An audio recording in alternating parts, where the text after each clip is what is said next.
pel cinema tens interès. T'esperem cops, amic. Som al 105.3, sèries i també films, entrevistes amb gent de nivell. Som a X, Facebook i Twitch, Insta i YouTube també. Autocine ens diem, en directe sempre sonem. Hi hagi neu, pluja o vent, de cinema serem. A Cerdanya o la ràdio. A Cerdanya o la ràdio. A Cerdanya o la ràdio.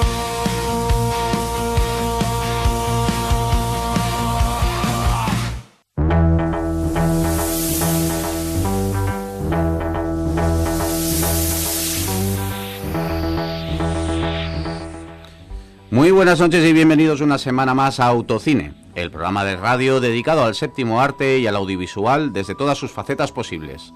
Un espacio donde el cine, la televisión, la música, la cultura pop y todo aquello que construye el imaginario audiovisual contemporáneo se dan la mano cada martes de 9 a 10 de la noche.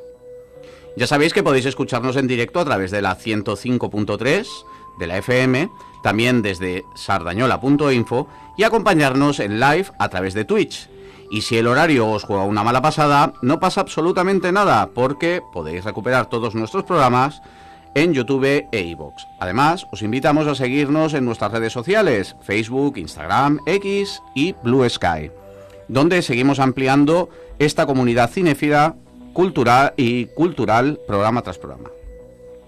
Al otro lado del micrófono no estaré solo. Hoy me acompañan nuestros habituales Juan Sánchez, Albert Puello y el escritor y figurante Julián Juan Lacasa. Pero además contamos con invitados de auténtico lujo para una noche muy especial. El DJ local Fran Sánchez, el cineasta Óscar Sueiro, que nos ayudarán a recorrer un territorio fascinante y demasiado olvidado dentro de la historia visual. Pero también tendremos a Jordi Heras, músico de Sardañola, y al productor musical Álvaro San Miguel. Salva Valero, que no ha podido tampoco estar, nos acompañará también con un pequeño audio enlatado.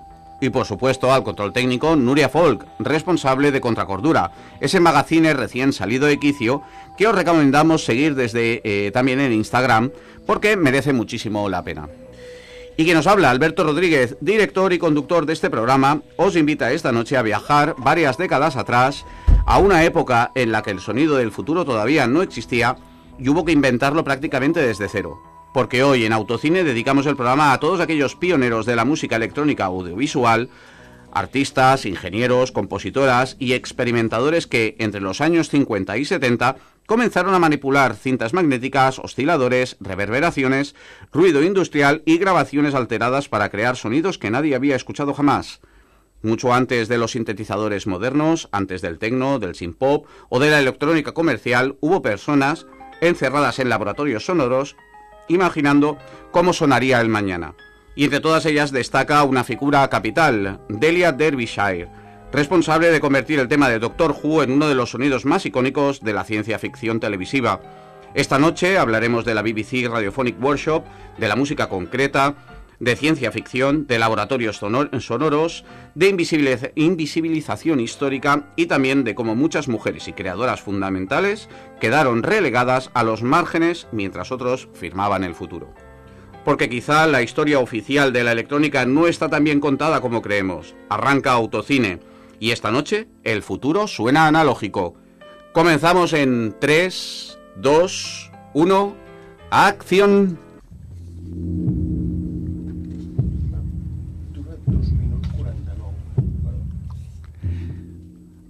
Muy buenas noches, compañeros. Albert Puello hablando así un poquito con el online y Juan Sánchez. ¿Qué tal? Buenas noches. Toca hablar de electrónica. Hombre. Electrónica, pero de forma muy primitiva. Sí, es un gran tema, sobre todo a los que somos melómanos, además de cinéfilos, da mucho de sí. Da mucho de sí. Julián Juan Lacasa, que también lo tenemos desde Aranjuez en la línea telefónica, y dentro de un rato tendremos también a nuestro invitado especial de esta noche, que es Óscar Sueiro, cineasta y responsable de la película Máquina, al cual tuvimos el placer y el honor de poder entrevistarle aquí con motivo de su documental, que se había visto en TV3 y que se puede rescatar a día de hoy en la plataforma de televisión catalana. Y es uno de los programas de autocine que más escuchas han tenido de momento, tanto en iVoox como en YouTube. Sí, tuvo mucha repercusión ese programa. Genial. Albert Puello, la música electrónica, esta música electrónica primitiva, sobre todo encabezado porque, de alguna forma, aunque hablaremos de todos los pioneros, digamos que la figura capital que de alguna manera va a acompañar el programa es Delia Derbyshire. Doctor Who, ¿ha sido una serie para ti emblemática? ¿Te ha acompañado en algún momento de tu juventud? ¿O te ha llamado su banda sonora, que realmente no utilizaba sintetizadores y que parece extraño cuando uno lo escucha? La verdad es que voy a ser todo lo sincero que pueda. Entiendo que lo que pueda apreciar de esta música y de esta serie seguramente ha llegado mucho más tarde de cuando pudimos disfrutarlo en TV3, que fue a mediados de los 80.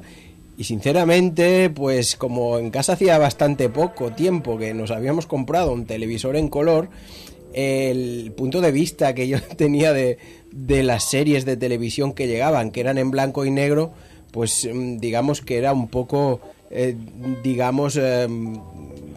como fuera de lugar, ¿no? Y igual que Perry Mason, ¿no? Con todo el encanto que pueda tener, y seguramente por ese motivo en su momento tampoco fui capaz pues de valorar, ¿no? Todo esto, es decir, hostia, año 63, año 58, esta señora ya hacía cosas importantes.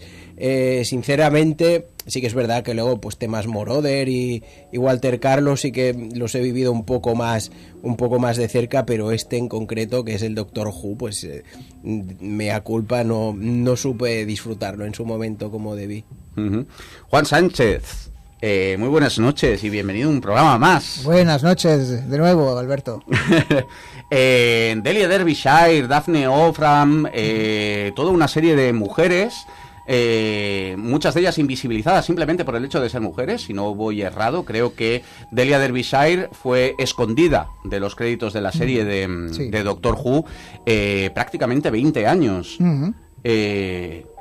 ¿Qué ha supuesto para ti, o como estos primitivos de la música electrónica?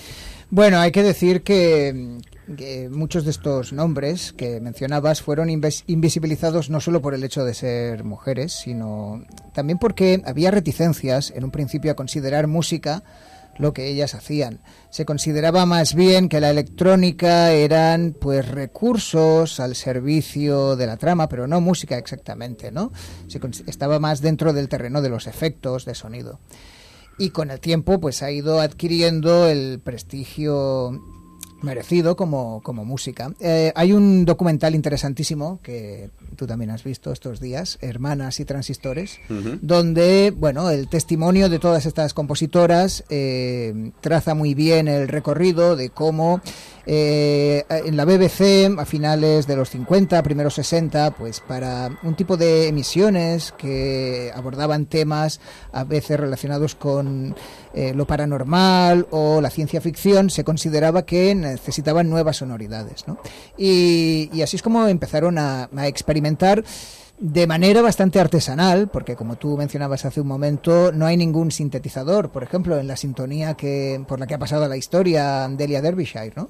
Y sin embargo, pues jugando con las cintas, con los magnetófonos, con los loops, generando estos efectos, pues se conseguían atmósferas que reforzaban el halo de misterio que ya tenían estas producciones de la BBC, ¿no? Pero luego la cosa fue yendo a más, y aparte de estos pioneros o pioneras que mencionábamos hace un momento, pues hay todo un mundo de música electrónica.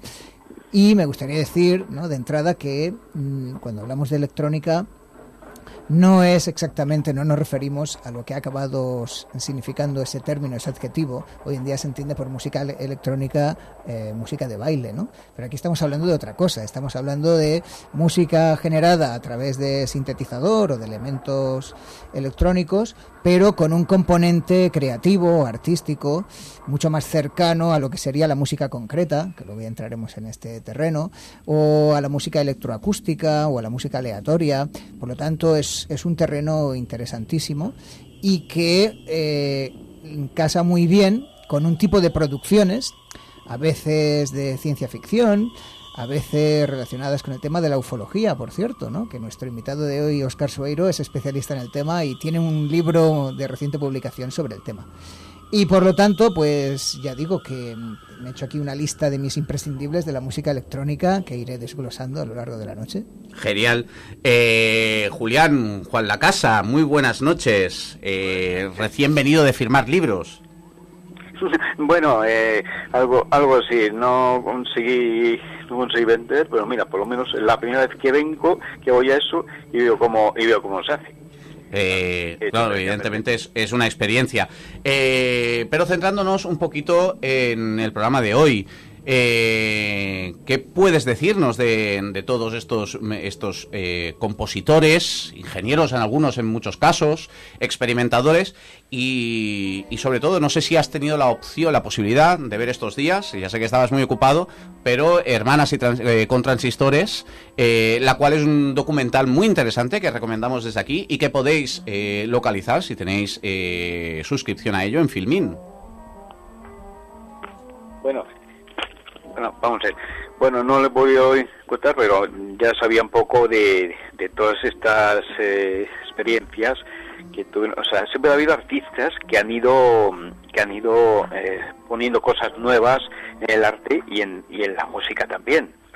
Y precisamente, ya que hablamos aquí del Isaac, cuando se quiso hacer el tema principal de Doctor Who, se quiso, que son los del ABC, contratar a un conjunto musical francés. Fíjate, de Francia parece que venían siempre las cosas más vanguardistas e innovadoras, sobre todo para el punto de vista británico entonces, pero como eran muy caros, recurrieron al del ABC y mira, entre otras personas salió ella y pudo aportar cosas que sorprendían incluso al propio compositor de la sintonía de la serie. Uh-huh. Diciendo, ostras, pero esto lo he hecho yo. y le dio y la felicitó. Por eso digo que cuando hay gente que tiene creación así, puede salir. Lo que pasa es que entonces era bueno, vanguardista y diferente. La gente no estaba acostumbrada. Hoy en día nos parece normal, pero aportó mucho. Sí, sí. Claro, sí. Lo que pasa es que, como he dicho antes, esa música electrónica, digamos, hace un momento, yo he escuchado incluso varios temas, por ejemplo, creo que más tarde hablaremos de Jean-Michel Jarre, que aportó Sissin, y eso me arte de oírlo en la disco. ¿No? Entonces pensaba, esto más para la disco, para mover el esqueleto, como dicen, pero no, la música era para muchas más cosas. O sea, el arte muchas veces se acaba simplificando, desgraciadamente.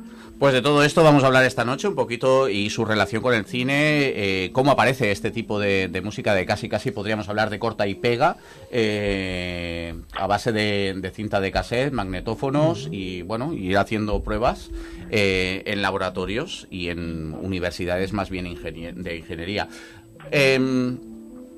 Bueno, si os parece bien, vamos a ver qué nos tienen preparados los compañeros de Systemfix, que esta semana no empiezan a las 8:30, sino que empiezan a las 8:15, en un horario especial, y además celebran con una película con la que de algún modo podríamos decir que empezó todo, o eso nos explican.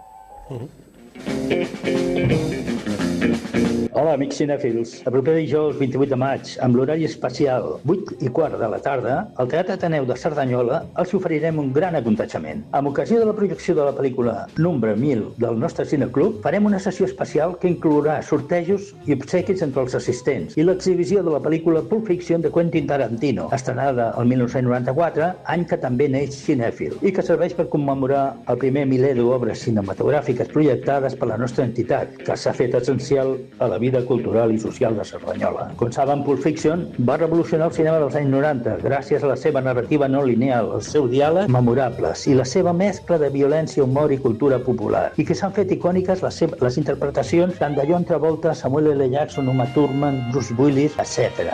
Pulp Fiction va guanyar la Palma d'Or al Festival de Cannes i l'Oscar al millor guió original, i actualment s'ha convertit en una pel·lícula de cult i una de les més influents de la història del cinema contemporani. Vinguin a gaudir d'aquesta efemèridis i sort els sortejos de les assessors.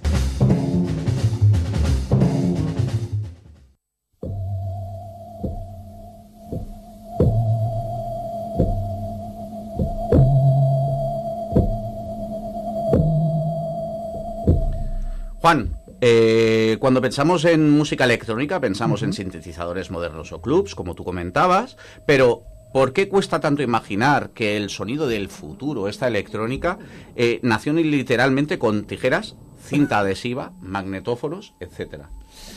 Bueno, pues porque la música fílmica procedía de una tradición que se remonta pues al romanticismo, y concebíamos la música para películas pues con una sonoridad muy cercana a la música de los grandes compositores del siglo XIX, ¿no? No hay más que ver, pues las típicas bandas sonoras de Hollywood son de corte orquestal, incluso hoy en día, ¿no? Uh-huh.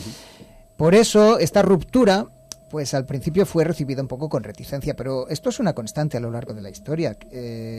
Hoy en día, pues hay quien se lleva las manos a la cabeza hablando de inteligencia artificial, y antes de eso, pues la informática suele generar reticencias, ¿no? En el terreno musical pasa un poco lo mismo. Había quien consideraba que lo que hacían estas compositoras, como Delia Derbyshire, pues no era música exactamente. Y de ahí, pues, que no recibieran la acreditación correspondiente y que merecían. Sin embargo, estamos hablando de un periodo de gran experimentación en todos los ámbitos, y poco a poco pues se van introduciendo estas novedades también en el ámbito musical, ¿no? Esto que escuchábamos de fondo hace un momento tiene toda la pinta de ser un theremin, ¿no? Por ahí están también las ondas Martenot. Y entonces estos instrumentos de nueva creación pues encuentran un filón interesantísimo a la hora de imitar pues todo aquello que tiene que ver con platillos volantes, robots, con una manera de plasmar en la pantalla los avances tecnológicos o el futuro, como tú mencionabas, y por lo tanto poco a poco se va abriendo camino este campo. Pero claro, es que aparte de la experimentación que tú mencionabas en los estudios de sonido, estaba surgiendo toda una vanguardia musical que influye al mismo tiempo sobre lo que hacen esos técnicos de sonido de la BBC, ¿no? Julián mencionaba que de Francia venían algunas de estas novedades, ¿no? Pues son compositores como, por ejemplo, Pierre Boulez, ¿no? Que también era director de orquesta, pero... o en Estados Unidos, pues está John Cage, ¿no? En Alemania está Stockhausen, interesantísimo, un compositor que llegó a componer una obra para cuarteto de cuerda y 4 helicópteros. Que dices, ¿cómo has llegado a la conclusión de que ¿no? el sonido de 4 helicópteros a la vez puede unirse muy bien con un cuarteto de cuerda? Poco para que nos centremos en lo que es la experimentación musical por esos años, ¿no? Pero no solo de la música culta, también la música popular se acerca enseguida a estas nuevas sonoridades. El año pasado finalizamos la temporada con un programa dedicado a Pink Floyd, y en las primeras grabaciones de Pink Floyd pues se coquetea con la música electrónica, ¿no? Con la música concreta, que es el nombre que recibe, ¿no? esta variante así más experimental. Y entonces, bueno, pues tenemos ahí varios frentes abiertos. Es también una época en la que incluso el jazz está cambiando de sonoridad. Un compositor del cual hoy se cumplen 100 años de su nacimiento, que es Miles Davis, se electrifica a partir de finales de los 60, primeros 70. Por lo tanto, tanto la música pop como o rock, como la música culta, como el jazz, están experimentando muchísimo, ¿no? Y la música incidental, las bandas sonoras, pues no son una excepción. Reflejan todas estas innovaciones tecnológicas que se están introduciendo tímidamente al principio, pero que irán calando poco a poco. Albert, ¿tú crees que la posguerra y el miedo tecnológico de los años 50, ¿crees que pudieron influir directamente a la hora de cómo tenía que sonar la ciencia ficción y por eso lo que hasta aquel momento teníamos necesitaba un cambio? Bueno, yo creo que la impronta de la música clásica de la que ha hablado Juan antes es algo muy fuerte, ¿no? Incluso hace relativamente poco el inefable, inclasificable Conrado Xalabarder siempre rememora y dice que todo esto está muy bien, pero que la música, digamos, que está, digamos, más, que mimetiza más y mejor y más habitualmente, es la música orquestada. Sí que es importante ese elemento de motor de cambio que gira en torno a la televisión, en este caso la británica, ¿no? Y un poquito, sí que es verdad que hay la década de los años 60, sobre todo, como decía Juan, también pues es una época de muchos cambios, ¿no? Sobre todo también tenemos que tener en cuenta que la televisión en concreto era un motor de cambio, ¿no? Quiero decir, el nuevo Hollywood es importante, pero antes del nuevo Hollywood había también una corriente de directores rompedores que salieron de la televisión, ¿no? Como por ejemplo Frankenheimer o Sidney Lumet, ¿no? Que estaría bien pues algún día, creo que Robert Mulligan también, ¿no? Hacer algún programa al respecto. No creo que sea tanto el temor como, bueno, pues esa impronta, ¿no? Que la música clásica tenía y que sigue teniendo, evidentemente. Claro. Tenemos a uno de los compañeros, nuestro amigo del programa Jordi Eras, que ha querido dejarnos unas pequeñas pinceladas como músico sobre qué es esto de la música, esta música electrónica primitiva audiovisual, ¿no?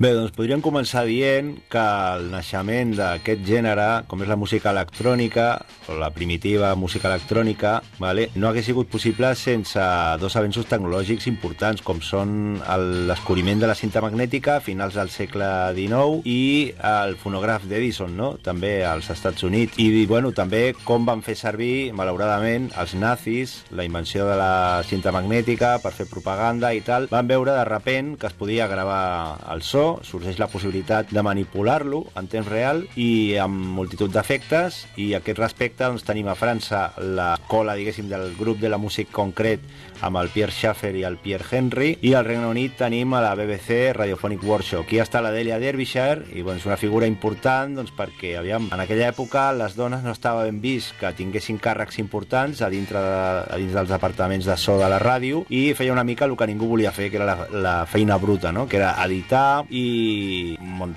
d'edicions que s'havien de fer i música a les coses i tal que feien. Llavors aquí doncs, va ser quan va descobrir les possibilitats que tenia, i clar, quan ho van descobrir es van quedar flipant, no? I bueno, a partir d'aquí doncs, sorgeix molta més gent. La Daphne Oram també, amb un sistema que crea ella com unes partitures per llegir les zones de so. I després també ens n'anem una mica al tema dels sintetitzadors. Els sintetitzadors, doncs bueno, és important la figura de primer Walter i després Wendy Carlos, vale? Que és un dels primers també artista transgènere que va ser la responsable doncs, de bandes sonores com La Naranja Mecànica del Kubrick, i bueno, és que hi ha molta tela per tallar d'aquest tema. Una mica us he sintetitzat una mica doncs, els orígens de tot això, i bueno, segur que al llarg del programa doncs, traureu l'entrellat de tot.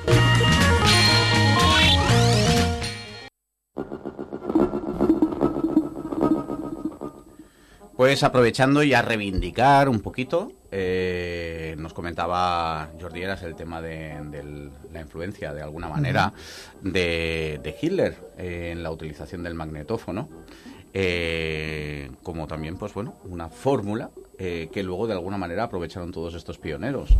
Pero aprovecho, ya que a Juan le gusta mucho marcar estas cositas de barrer un poquito para el país, y es que aquí en España también hubieron una serie de músicos que, aunque llegaron un poquito más tarde, debido al franquismo, sí utilizaron y sí se influenciaron del mundo que habían de alguna manera compuesto Schaeffer y Stockhausen. Aquí tendríamos, por ejemplo, a Josep Maria Mestres Quadreny, también tendríamos a Luis de Pablo, y a Eduardo Polonio. No sé si te suenan estos músicos. Sí, sobre todo Luis de Pablo. Bueno, sí, hay mucho cine español de los 70, películas de Carlos Saura, por ejemplo, que cuenta con banda sonora de este compositor. Y también podríamos mencionar a Carmelo Bernaola, que todo el mundo debe tener en mente la sintonía de La Clave, aquel programa mítico de José Luis Balbín, y aquello era una pieza, podríamos decir, electrónica prácticamente, obra de Carmelo Bernaola.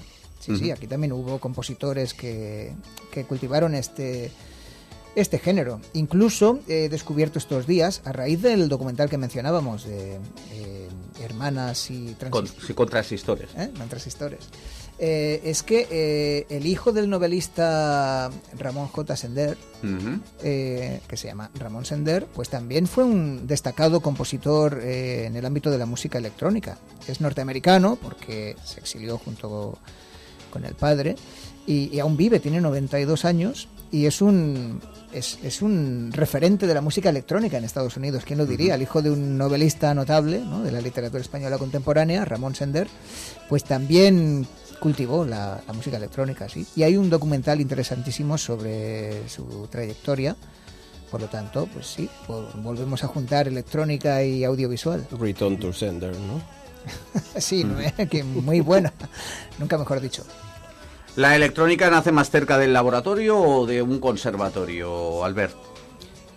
De un laboratorio, hombre, en el caso... Porque, claro, aquí nos encontramos que sí, podemos decir que son músicos y cualquier estudioso de musicología dirá que la música de alguna manera está muy relacionada, sobre todo en el final, en la matemática. Sí. Y aquí hay muchos ingenieros.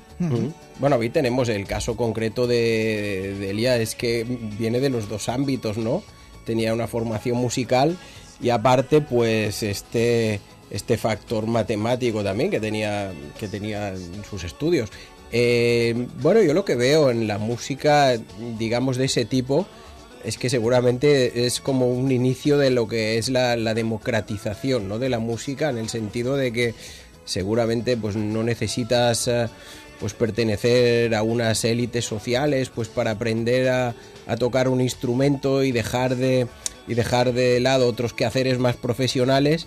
Y aquí, pues a partir de la música, pues todos tenemos amigos que con ordenadores y aparatos en casa pues han empezado a despuntar, o sea que... Por el Fruit Loops, ¿no? De esos programas que se utilizaban, ¿no? Por ejemplo, en Sardañola tenemos un caso muy concreto, que era Alex Martín, ¿no? Por ejemplo, es una persona que es absolutamente autodidacta y terminó convirtiéndose, ahora ya creo que ha vuelto aquí, pero estuvo muchos años pues viajando sobre todo por los clubes de Inglaterra y Alemania, pues exhibiendo pues toda su capacidad musical en este caso.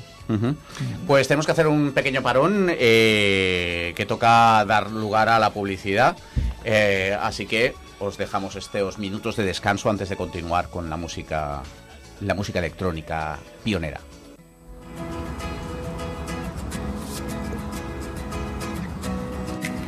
Vols recordar els moments que realment importen? A Xavi Oliver Fotografia convertim instants en records per sempre. Famílies, infants, embaràs, nounats, casaments i també el regal perfecte, una sessió de fotos per sorprendre qui més estimes. Necessites una foto de carnet? DNI, passaport o visat al moment, amb llum i acabat professional.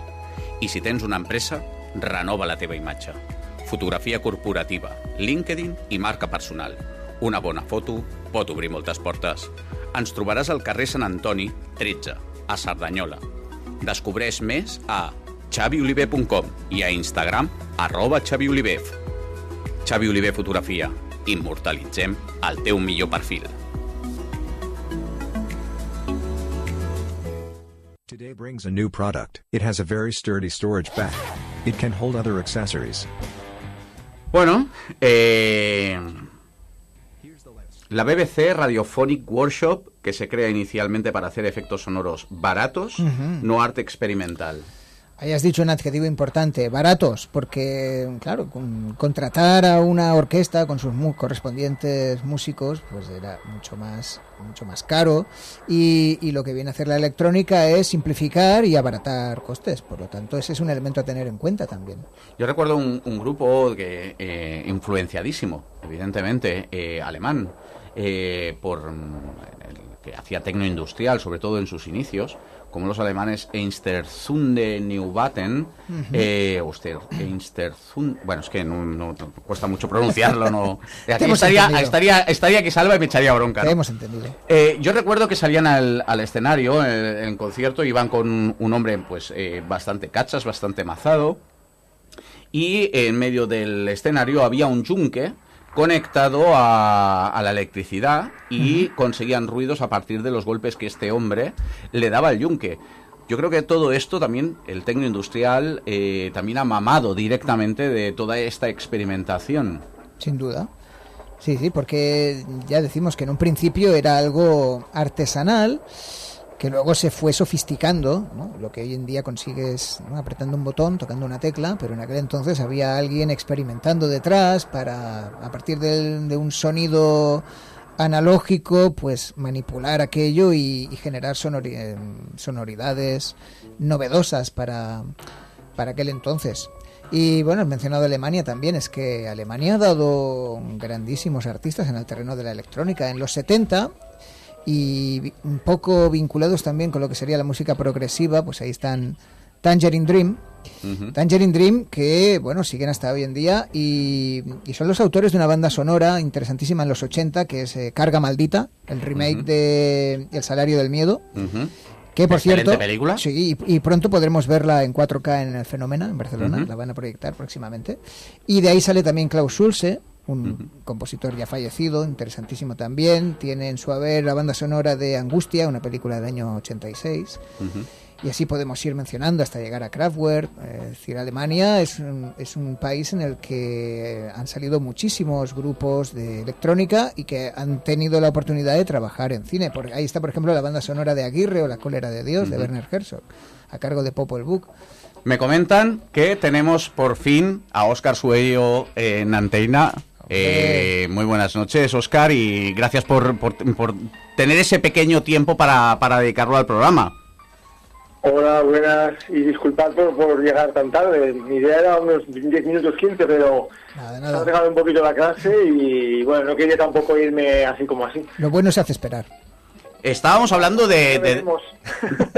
hablábamos un poquito de Delia Derbyshire y de todos estos pioneros de la electrónica que de alguna manera experimentaban sin tener un sintetizador a mano y que jugaban quizá con cosas que eran baratas y que de alguna manera definieron los sonidos de la música de la ciencia ficción. Por un lado, en Estados Unidos, la que está considerada la primera banda sonora de ciencia ficción es la pareja Los Barron, Bebe Barron y su marido, con la banda sonora de Planeta Prohibido. Eso es. Y aquí podemos decir que en televisión es Delia Derbyshire con Doctor Who. ¿Qué nos puedes decir de toda esta movida, de todos estos pioneros de la música electrónica, Óscar?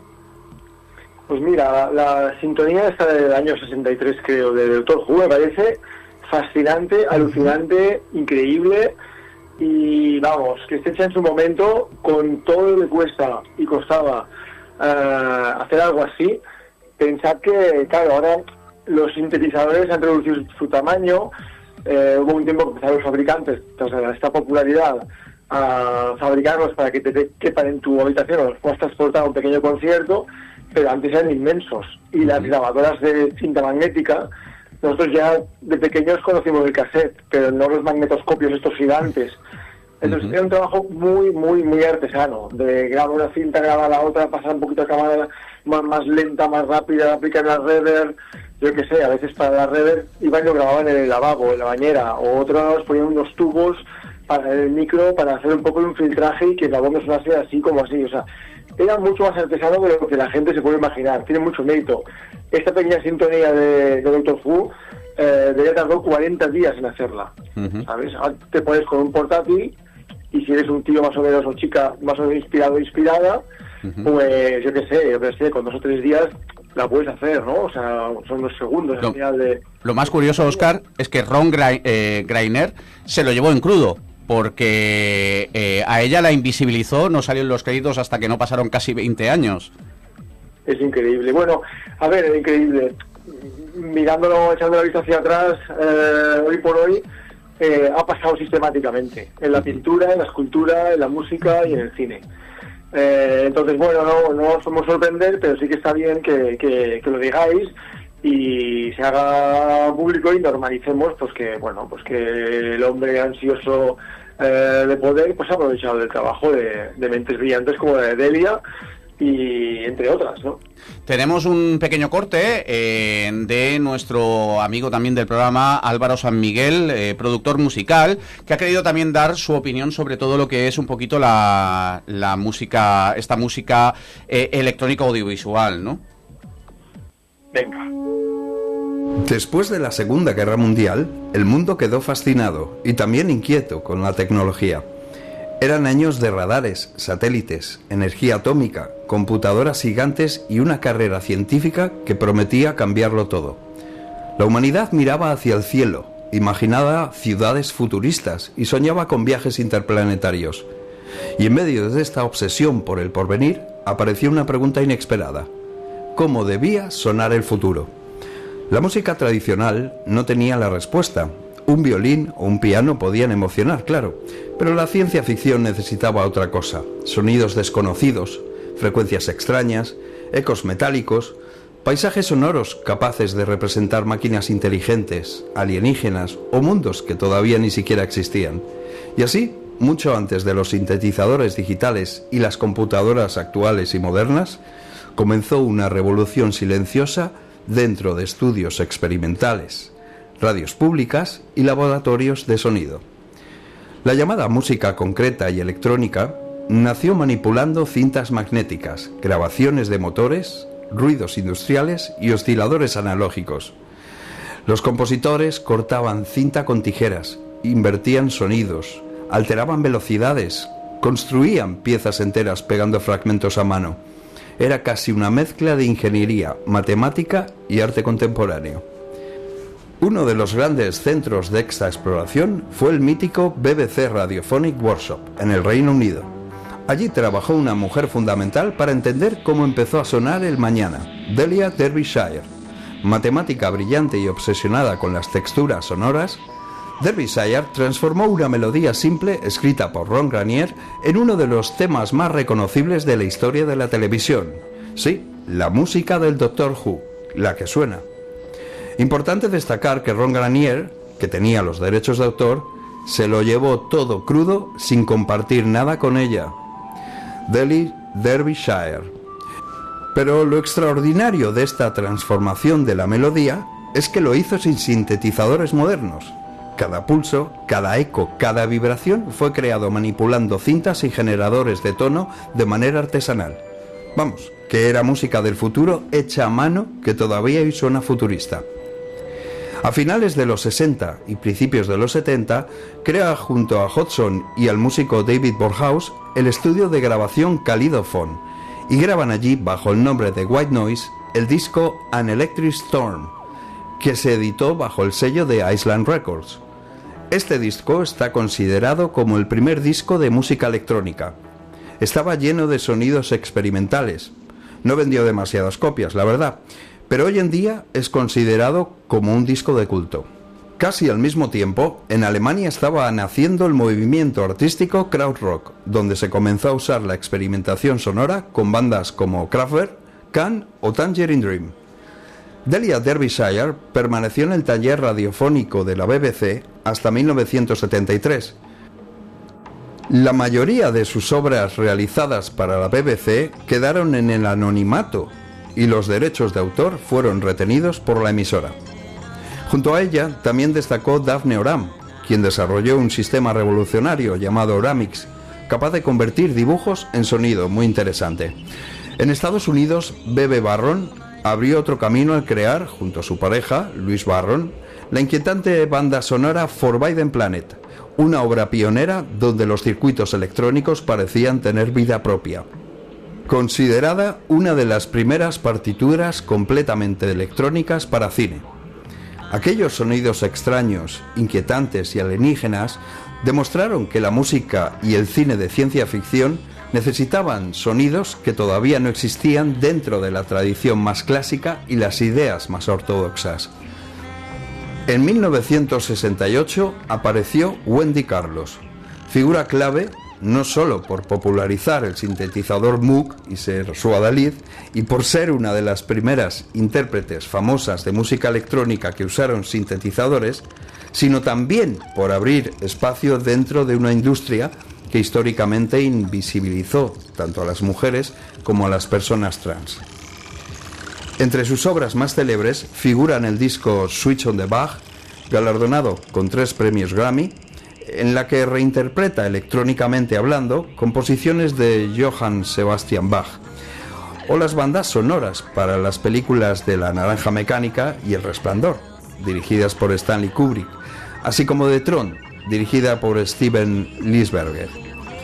Claro que esta historia también incluye figuras masculinas fundamentales y que hay que tener en cuenta, como Pierre Schaeffer, Pierre Henry, padres de la música concreta en Francia, Robert Moog, quien diseñó instrumentos que revolucionaron la industria, o Brian Eno, que años después expandió los límites de la ambientación electrónica. Pero siendo realistas, durante mucho tiempo, muchas de las mujeres que ayudaron a inventar el sonido del futuro quedaron invisibilizadas, trabajando detrás de escenas sin reconocimiento proporcional a su influencia y relegadas a un segundo plano. Y quizá vale la pena preguntarse algo esta noche. Cuando escuchamos música electrónica actual, bandas sonoras futuristas o incluso sonidos creados por inteligencia artificial, ¿cuánto de ese universo nació realmente en aquellos laboratorios analógicos de aquellos años? ¿Y cuánto hemos cambiado, o no, en la manera de reconocer a las artistas femeninas que ayudaron a inventar el sonido del futuro? Soy Álvaro San Miguel, productor musical y cinéfilo ocasional.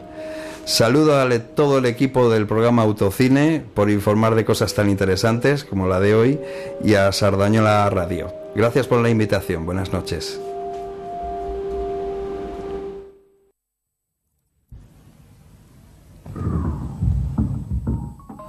Pues un audio muy completito. Juan, él ha dejado una pregunta al aire y ¿qué opinas tú de esa pregunta? ¿Qué queda de aquella música primitiva en la música actual y qué ha quedado a lo mejor con el uso de la inteligencia artificial, ¿no? Pues supongo que habrán quedado algunos clichés, algunos lugares comunes, pero quien puede hablarnos mejor de esto es Óscar, porque tiene muy reciente la publicación de su libro, junto con Javier J. Valencia, sobre ufología. Y claro, las películas, ¿no?, de extraterrestres y demás, ya desde un primer momento, a finales de los 50, se beneficiaron de este tipo de recursos sonoros, de este tipo de bandas sonoras. Óscar, ¿tú qué piensas? ¿Cómo contribuyó la electrónica a subrayar lo que ya decían estas producciones futuristas o vinculadas con la ufología? Sí, de hecho, con el ejemplo de antes, el primero de todos, el de Planeta Prohibido, es un buen ejemplo de cómo de bien funciona, ¿no? Porque tú estás hablando de un planeta desconocido, de una civilización, de una nueva tecnología. Parece obvio ahora que ya está hecho, pero poner una música reconocida por todos de este mundo con compositores que ya conocemos no tiene mucho sentido a priori. Claro, y bueno, hay otro nombre célebre. Sí, perdón. Perdón, es que te hemos perdido unos segundos. No, perdona, estabas hablando. Vale, por eso sí decía que como Planeta Prohibido usaron ese tipo de música, una precursora de los Baron, que sí que tenía mucho sentido, porque lo que no tendría mucho sentido sería poner una música al uso corriente y superhumana, ¿no?, en comillas, para... Ups, te perdemos. Te perdemos por segundos. Te perdemos un poquito, no sé si es un tema de cobertura. Uy, qué raro. Algo de halcón. No sé, tenemos como, no sé, pequeñas pérdidas, pequeños cortes. Aprovechamos mientras intentamos a ver si podemos recuperarte con cobertura. Tenemos un pequeño también corte de Salva, que no ha podido estar en el programa, pero como melómano, aparte de cinefilo, también ha querido dejarnos un pequeño corte. De Salva, como decía, nos ha dejado un pequeño corte. Imagina un sonido que no nace de cuerdas, ni de vientos, ni de percusiones, sino de pura electricidad, de circuitos que susurran y máquinas que cantan. Así comenzó la revolución de la música electrónica, un arte que desde sus primeros balbuceos encontró en el cine y la televisión su aliado más fiel, su espejo y su altavoz. No fue casualidad. El siglo XX, obsesionado con el progreso y lo desconocido, necesitaba una banda sonora a la altura de sus sueños y pesadillas. Todo empezó con un instrumento que parecía sacado de una novela de ciencia ficción, el Theremin, inventado por el físico ruso León Theremin en 1920. Este dispositivo, que se toca sin contacto físico, solo moviendo las manos en el aire, produjo sonidos etéreos, casi fantasmales, que inmediatamente cautivaron a directores de cine. Su voz ultraterrena apareció en películas como Spellbound, de Hitchcock, donde el Theremin de Miklos Rocha subrayaba los abismos de la mente humana. Era el primer paso de una simbiosis que duraría décadas, la electrónica como arquitecta de atmósferas. En los años 50, el BBC Radiophonic Workshop se convirtió en el laboratorio sonoro más audaz del mundo. Allí, Delia Derbyshire y Daphne Oram, pioneras olvidadas durante demasiado tiempo, creaban sonidos desde cero, manipulando cintas magnéticas y osciladores. Derbyshire, con una paciencia de orfebre, compuso el tema de Doctor Who, una pieza que con sus notas ascendentes y su textura alienígena definió el sonido de la ciencia ficción televisiva, mientras, en Estados Unidos, el matrimonio compuesto por Louis y Bebe Barron llevaban la experimentación aún más lejos. Para Planeta Prohibido, de 1956, crearon la primera banda sonora completamente electrónica, usando circuitos que generaban sonidos nunca antes escuchados. El resultado fue una partitura que sonaba como el latido de un mundo lejano, una sinfonía de lo desconocido. En Francia, mientras tanto, Pierre Schaeffer y Pierre Henry acuñaron el concepto música concreta, un arte construido a partir de sonidos grabados y manipulados de la vida real. Fundaron además el GRM, el Groupe de Recherche Musicals, donde la música se liberaba de las notas tradicionales para explorar el sonido en estado puro. Sus experimentos influyeron en compositores como Karl-Heinz Stockhausen, quien llevó la electrónica a las salas de concierto con obras como Gesang der Jünglinge, de 1956, donde voces de niños se entrelazaban con sonidos sintéticos, creando un paisaje sonoro hipnótico. Pero fue Wendy Carlos, con su álbum Switch It On Back de 1968, quien demostró que los sintetizadores podían ser tan expresivos como una orquesta. Su trabajo en La Naranja Mecánica de 1971 probó que la electrónica no solo era un recurso, sino una voz propia, capaz de transmitir la distopía y la violencia con una frialdad inquietante. Carlos, transgénero y visionaria, abría camino a una nueva era. El cine, ávido de innovación, abrazó estos sonidos. Durante estos años y en los años posteriores, grandes compositores utilizaron recursos electrónicos. Por ejemplo, Maurice Jarre utilizó los sintetizadores en Único Testigo, de 1985, para subrayar la tensión y el misterio, mientras que Jerry Goldsmith incorporó las ondas Martenot en Star Trek, la película, de 1979, dando vida a la grandeza del espacio. Vangelis, con su Blade Runner, y John Carpenter, con sus bandas sonoras para Halloween o Escape from New York, demostraron que la electrónica podía ser tan emotiva como una sinfonía romántica, pero un lenguaje nuevo, frío y a la vez profundamente humano.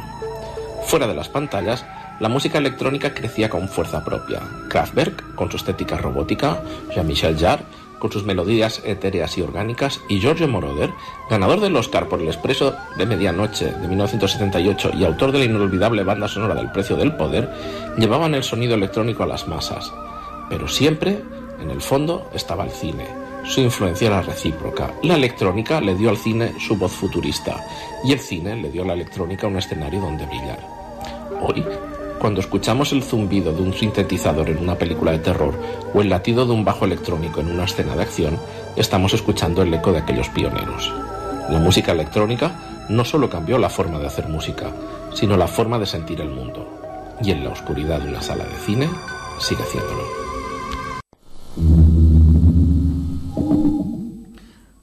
Caramba, Otro que también se ha quedado a gusto y de forma literaria. Antes de continuar un poquito con este tema, tenemos cada semana a Julián Juan Lacasa, que siempre tiene una subsección y en esta ocasión también está relacionada, en cierto modo, con las bandas sonoras y las músicas. ¿Qué es esto del theme track, Julián? Pues mira, es un tipo de música profesional que el montador coloca durante la edición de una película, serie de tráiler, antes de que se exista la banda sonora original definitiva. O sea, y así el editor usa música ya existente para que le sirve para dar ritmo al montaje y saber dónde tiene que cortar la escena, duración, acelerar o respirar emocionalmente, y según los temas de la película, pues ser épica, melancólica, inquietante, futurista, opresiva.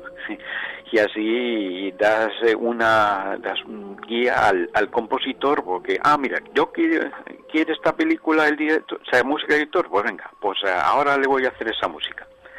Lo que pasa que ocurre es que el caso de este tipo de músicas de temporales, el director le puede gustar más que la propia música que ha encargado de hacer. Y eso da casos tremendos, como pasó en 2001, que Stanley Kubrick encargó a Alex North la banda sonora, que como hizo en Espartaco, pero usó mientras en el montaje música clásica temporal, como Strauss, Ligeti o Khachaturian. Claro, y Alex North, que encima se vio la película 18 veces antes de componer nada, hizo la música, pero Kubrick ni siquiera le avisó, no, lo siento, ya no necesitamos tu música, lo siento mucho. Y fue al cine y se quedó hecho polvo el pobre hombre. Pero en Star Wars, a George Lucas le sirvió lo de Holst, Stravinsky o Goldnote para que así John Williams supiera cómo hacer la música, y así tiene ese toque tan de operístico, romántico, clásico, incluso un poco a lo Shakespeare. Pero el problema es que actualmente este tipo de música ahora parece que es Hans Zimmer. Parece que todo te suena a Hans Zimmer continuamente, porque ahora es lo que antes era John Williams, pues ahora es Hans Zimmer. Y el problema es eso, que la música ahora ya no es melodía, ahora tiene que ser atmósfera narrativa. O sea, y también ejemplo claro lo que se ha hecho con Blade Runner 2049, que ahora se usan drones, texturas, presión sonora, sintetizadores ambientales. Claro, después de tanta experimentación que ha tenido la música electrónica o la música experimental, pues eso se ha ido aplicando a todo tipo de las músicas, sobre todo si es futurista. Pues bien habéis dicho que es así. Pues muy interesante, como siempre, Julián. Aprovechamos antes de continuar a soltar el último audio que tenemos enlatado, en esta ocasión de Fran Sánchez, DJ Fran, DJ local también de Sardañola. Bueno, yo lo que podría decir sobre los pioneros de la música electrónica en el cine y sobre todo de Derbyshire, es que en ese momento lo que fueron los instrumentos así electrónicos era una cosa que más bien controlaban los técnicos de radio y de radiofonía, y eran más que por músicos los que lo manejaban, pues eran más bien biocientíficos con batas blancas y todo eso. Aparte de la mítica sintonía del Doctor Who, que además fue evolucionando conforme avanzaba la serie en el tiempo, podemos hablar, por ejemplo, de la banda sonora, quizá la pionera electrónica en el campo de la ciencia ficción. Podríamos hablar de Planeta Prohibido, donde el matrimonio formado por Luis y Eva Ron pues compusieron una gran banda sonora compuesta toda por ruiditos electrónicos, que es un disco que es muy fácil de encontrar, que está reeditado y que ya digo que vale la pena una escucha.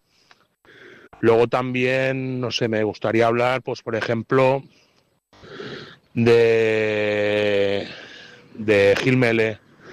Siempre que salgo en el programa, pues acabo hablando de La amenaza de Andrómeda, pero eso, o sea, había su banda sonora, pues también es espectacular. La particularidad que tiene el disco es que la funda es octogonal y plateado. Y la verdad es que es un disco que es alucinante. Es igual le pasa como a la película, que en ese momento pues era súper futurista, pero es el futuro que la gente del año 70 se imaginaba, y eso pues lo hace como mucho más naif todavía. Y bueno, aparte de eso, pues no sé, también hablar de no solo del Doctor Who, sino de toda una serie de bandas sonoras para series británicas de ciencia ficción, como la de Shocky, como la de Los Hombres del Mañana, como Dentro del Laberinto, todas ellas muy fáciles de encontrar en YouTube, y si no los capítulos enteros, al menos la cabecera entera, para poder apreciar tanto los maravillosos créditos iniciales como esas bandas sonoras electrónicas hechas con sintes modulares y cosas similares. Pues también muy interesante lo que tenía que aportarnos Juan Sánchez. Básicamente, como estáis viendo, vamos todos un poquito en la misma... O Fran Sánchez, perdón. Como vamos explicando, todos vamos un poquito en la misma línea. En general se han ido diciendo muchas cosas a lo largo de la conversación y en casi todos los audios. Hay que tener en cuenta que, por ejemplo, Kraftwerk, que estudian obsesivamente a Stockhausen. Brian Eno definió a Delia Derbyshire como una visionaria absoluta del sonido. Suicide y Boards of Canada reconocen la influencia directa del Radiophonic Workshop. Trent Reznor y Atticus Ross utilizan todavía técnicas heredadas de la manipulación analógica. Oscar, ¿la IA puede convertirse en el nuevo gran cambio sonoro como lo fue la cinta magnética y toda esta gente de experimentadores? Bueno, la IA se alimenta de todo lo que se ha hecho antes, por tanto, de alguna forma, bien usada, sí que podrá ser una herramienta más, pero no será un sustituto definitivo. Cuando pase este boom, se instalará como cualquier otra tecnología nueva y habrá quien la use mejor o peor. Como el PC no sustituye nada y los sintetizadores tampoco, simplemente son herramientas nuevas. De momento, todo lo que he escuchado hecho con IA es un horror. Entonces, llegará el momento en que alguien con criterio use la IA con criterio, mala redundancia, y sí, se instalará como una herramienta más. Ahora, a ver, sin redundar y queriendo recapitular un poco todo, ¿no? Poner en valor no solo las adversidades tecnológicas, como decía antes, ¿no? de lo caros que eran los equipos, lo inaccesibles que eran, lo gigantes que eran, lo artesanos que eran, lo mucho que había que trabajar, sino también estas mujeres que se tuvieron que enfrentar primero al mundo de hombres y de corporaciones que efectivamente las invisibilizaban y las ninguneaban, y luego también, por ejemplo, en la banda sonora que decíamos de Planeta Prohibido, el sindicato de músicos, como era música electrónica, no le dejaron poner banda sonora original compuesta por, sino tuvieron que poner tonalidades electrónicas o algo así. Por, un eufemismo. Exacto, que tampoco lo veían como música, ¿sabes? Para los músicos de siempre ortodoxos era como un intrusismo. Entonces fueron muchas barreras que tuvieron que romper estas mujeres.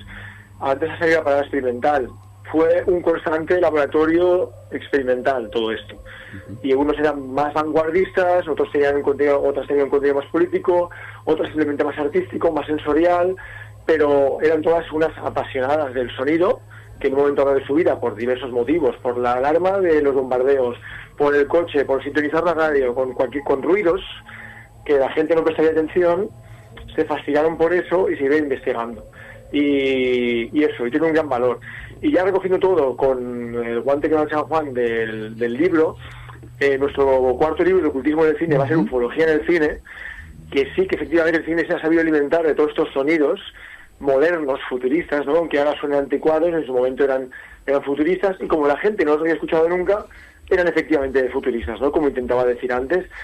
Y un ejemplo genial que nos viene de maravilla, y con esto acabo, es Arrival, La Llegada, que Johan Johansson, en paz descanse, nos ha dejado demasiado pronto este genio, hizo la banda sonora de Arrival a la vieja usanza, grabando en cintas magnéticas, grabando, regrabando, haciendo multicapas, grabando instrumentalistas, haciendo experimentación sonora, Foley, una cantidad de texturas y de grabación analógica que hace que eso sea irrepetible e irreplicable, porque cuando es analógico no puedes reproducirlo exactamente igual como ha sido antes, ¿no? Y si veis el making of de Arrival, vais a flipar con la banda sonora, es increíble.